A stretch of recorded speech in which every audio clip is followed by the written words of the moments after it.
Yeah? Now, if x and y are independent, then the covariance between them is 0. So, only in that case will the variance of x plus the variance of y will be, variance of x plus y will be the variance of x plus the variance of y. Otherwise, there have to be these two covariance xy. Right? Okay. So now we are close to answering that question. Okay. So I am interested in finding variance of x bar. Now I am assuming that my x1, x2, x3, xn are all randomly chosen. So there is no correlation between x1 and x2 and x3 and x4 because all of them are random choice. Right? Which means variance of x1 then is equal to variance of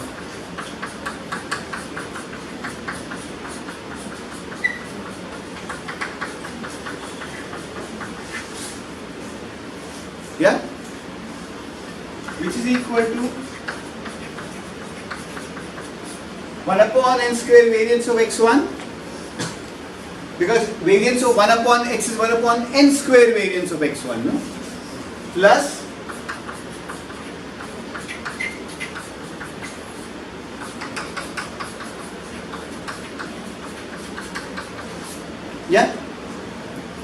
now what is the variance of x1?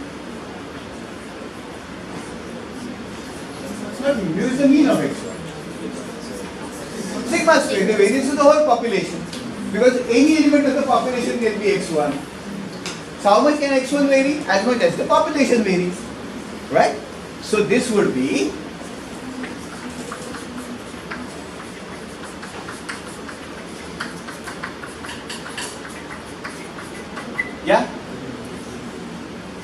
what is the answer to this equation?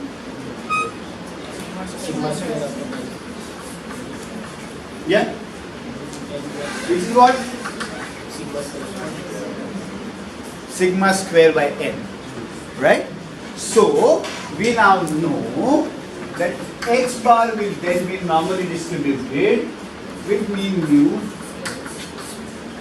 So, the variance of x is equal to the variance of the... So if you take a random sample of size n from a normally distributed population with mean mu and variance sigma square, the variance of x bar will be equal to the population variance divided by the sample size. The variance of x bar will be lower than the variance of the population by a factor of 1 upon the sample size. Right? Why do you think that's happening?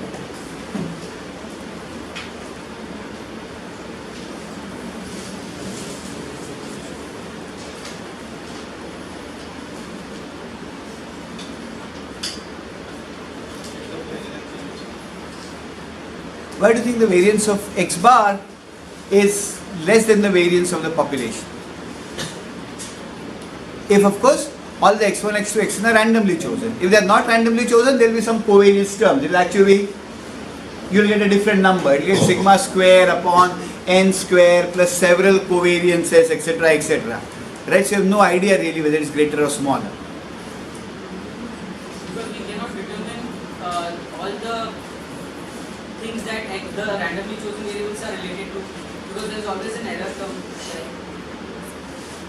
You are out of getting close, but not on the dot. We are moving towards the population.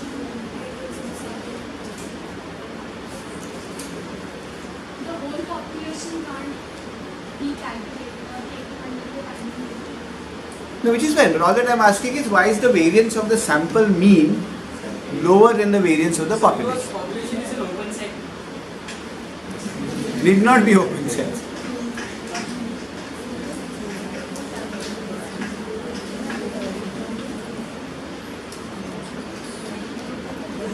See, let me ask you this question. I want to find out what is the time now. I am looking at whether I should stop teaching or not stop teaching now, right? So when I look at his watch, I see it is 12:40. When I look at her watch, it looks to be 12:30. When I look at her watch, it looks to be 12:50. Right? So each one is an x1, x2, x3, x4, xn. Each of you gives me some information about what is the true time. right? But each of you has an instability, no? You're not exact. So if I depend on just one of you, sometimes I get 1240, sometimes I get 1220, sometimes I get 1250, right? But suppose if I were to then say that her bit of information, if I look at his time, which is 1250, if I look at his time, which is 1240, if I look at her time, 1220, I've got 3 different bits of information about the population mean, the actual time, right? So if I were to average these 3 out, so if I say 1 upon 3 into x1 plus 1 upon 3 into x2 plus 1 upon 3 into x3, I would get a much more accurate estimate of what the time is, for the simple reason that I am using 3 different bits of information now. I am using 3 different bits of information now, am I not? I am looking at his time, and as long as they are unrelated. If his time and her time and his time are exactly synchronous, then I just have 1 bit of information, I don't have 3. Right? But otherwise, I'll get 3 bits of information, I'll get a more accurate estimate of the time. Right? The variance of each one of you will be sigma square. But these 3 bits of information combined will be thrice as accurate as any one of you. So therefore the variance of x bar will be sigma square upon 3. You see the point? So that's why the variance of x bar is sigma square upon n. Right? Because x bar combines n different bits of information which are independent about each other. They're not derived from each other. Right? If they derive from each other, they don't give me additional information. Right? And that will bring us to a very important idea called degrees of freedom in the next class.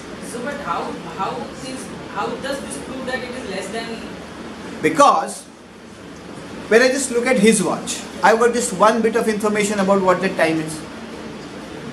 When I look at his watch, I've got another bit of information. Now each 1 bit of information has variance sigma square. If I look at different times, different people's watch, they'll give me different times. Different S, right? Okay, so there'll be a variance. Now, if I use his time, his information, if I use her information, his information, I've got thrice the amount of information. If I've got thrice the amount of information, I get thrice the amount of precision. Right? Sure? And that's why the information in x bar is thrice, n times as much as the information in each one x. And therefore, the variance of x bar is n times as precise as any x. Therefore, the variance of x bar is sigma square upon n. Sigma square upon n. Is this clear? So we'll stop right now. Meet you tomorrow at 9 o'clock to take this discussion ahead. Sure? Thank you, folks.